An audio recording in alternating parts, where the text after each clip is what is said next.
बयनिबो सिगाङाव जोंनि गोजौसिनाव थानाय आफा इसोरा बाख्नाय जाथों नैथियावहाय बेयाव आंजों लोगो लानाय साफ्रोमखौबो आंनि बे गस्पेल मेसेन्जार चेनेल जानानै फोरबो जिसु खृष्टनि मुङाव अननाय सिबिनाय लोगोसे खुलुमनायखौ जासिहरबाय। आसा खालामदों नोंथांमोना इसोरनि अननायाव मोजाङैनो दङ। इसोरनि अननायाव आंबो दासान्दि मोजाङै दं। गोबाव सम जाबायमोन आं इसोरनि गाहाम बाथ्राखौ लाबोनो हायाखैमोन गोबां उसुबिदानि जाहोनाव।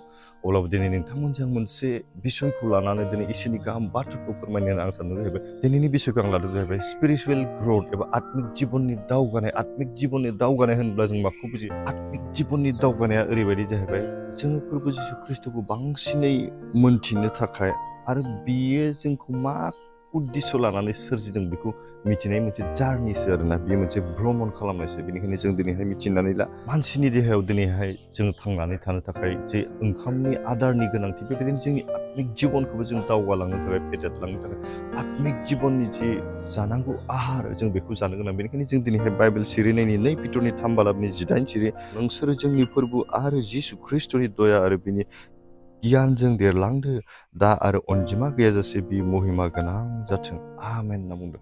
बेनिखायनो मा होनो बेवहाय जोंखौ नोंसोरो जोंनि फोरबो आरो जिसु खृष्टनि दया आरो बिनि गियानजों फोरबो जिसु खृष्टनि अननायजों दयाजों जोंखौ देरलांदो आरो बिनि गियानजों देरलांनायखौ जोंखौ जोंनि बाइबेल सिरिया जोंखौ हास्थायदों दा आरो अनजिमा गैयाजासे बि महिमा गोनां जाथों इसोरा बाख्नाय जाथों। बेनिखायनो जोंनि देहाखौ जों फेदेरनो फोलावनो थाखाय जि जानायनि गोनांथि, बेनिखायनो आत्मिक जिउखौ देरहानो इसोरनियाव ध्यान खालामनाया जोंनि थाखाय जोबोद गोनांथार, खोब इम्परटेन्ट।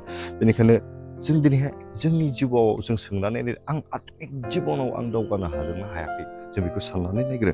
दिनै नोंथाङा नोंथांनि गोसोआव साननानै नाय जों आत्मिकआव जोङो माबायदि, आरो नों जेब्ला आत्मिकआव दावगालांबाय बेखौ रावबो सेक्रेटलि लाखिनो हाया आरो बे नुजासारगोन। माबोरै नुजासारगोन? नोंनि मावनायफोरनि गेजेरजों, नोंनि बुंनायफोरनि गेजेरजों, नोंनि आखल आखुनि गेजेरजों बे आत्मिक जिउनि जि दावगानायनि लामा नैबे नुजाथारो होनना बुंदों।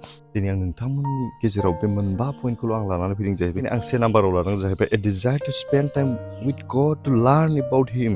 फोरबो जिसु खृष्टनि सोमोन्दै गोथौसिनै हाबनानै मिथिनो लुबैनाया जोंनियाव थानांगौ, अब्लासो जों आत्मिक जिबनाव जों दावगालांनो हागोन आरो। बेनिफ्राय 2 नाम्बाराव लादों जाहैबाय डिजायर टु डिग डिपार इनटु द ट्रुथ्स अफ द बाइबेल। बाइबेलनि जि सैथो बाथ्रा जों बेयावहाय गोथौनिफ्राय गोथौसिनै हाबनानै बुजिनो जों सोलोंनांगौ। जों जेब्ला 2 तिमथिनि 3 बालाबनि 12निफ्राय 19 सिरियाव जों बेयाव बेखौ मोननो हायो। बेनिफ्राय 3थि पइन्टआव आं लादों जाहैबाय लार्निं एन्ड टिचिं आदार्स द ट्रुथ अफ द बाइबेल। बाइबेलनि बिसयै सोलोंनानै आरो गुबुननो बे बाइबेलनि सैथो नंथारगौ बाथ्राखौ फोरोंनायखौ दिनै जोंखौहाय हास्थायदों। अब्लानो नों आत्मिक जिबनाव नों दावगालांनो हागोन जाहैदों। 2 पिटरनि 3 बालाबनि 19 सिरियाव बे खोथाया लिरनाय दं। बेनिफ्राय 4 नाम्बाराव लादों जाहैबाय growing in the grace with फरगिभनेस।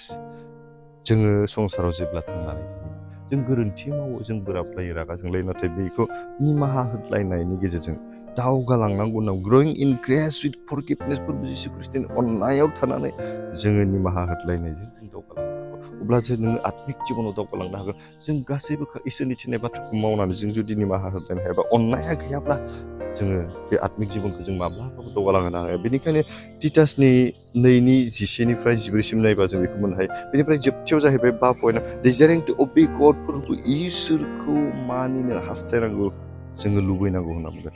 जननि 14 बालाबनि 15 सिरियाव जों जेब्ला नायो बेयाव बेबायदि मोननाय दं। आं बेखौहाय फरायथिना होनो सानदों। अनजाग्रा बिदा फंबायफोर, नोंसोरो बे बाथ्राखौ गोसोआव ला, नोंसोरो आंखौ अनोब्ला नोंसोरो आंनि हुकुमफोरखौ मानिगोन होनना बुंदों।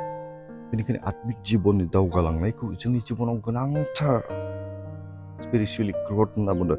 बेयो मा जों मोनसे जार्नि, मानि जार्नि? फोरबो जिसु खृष्टनि बिसय गोथौयै मिथिनाय आरो बियो जोंखौ मा उद्देश्य लानानै दिनै सोरजिबाय बेखौ मिथिनायनि मोनसे जार्नि होनना बुंदों। बेनिखायनो जोंनि आत्मिक जिबनाव दावगालांनाय जोंनि थाखाय गोनांथार। आसा खालामो नोंथांमोना बे बिसयखौ बुजिबाय होननानै इसोरा बे गुसुं रावनि सायाव थानानै जों साफ्रोमखौ आसा खालामदों।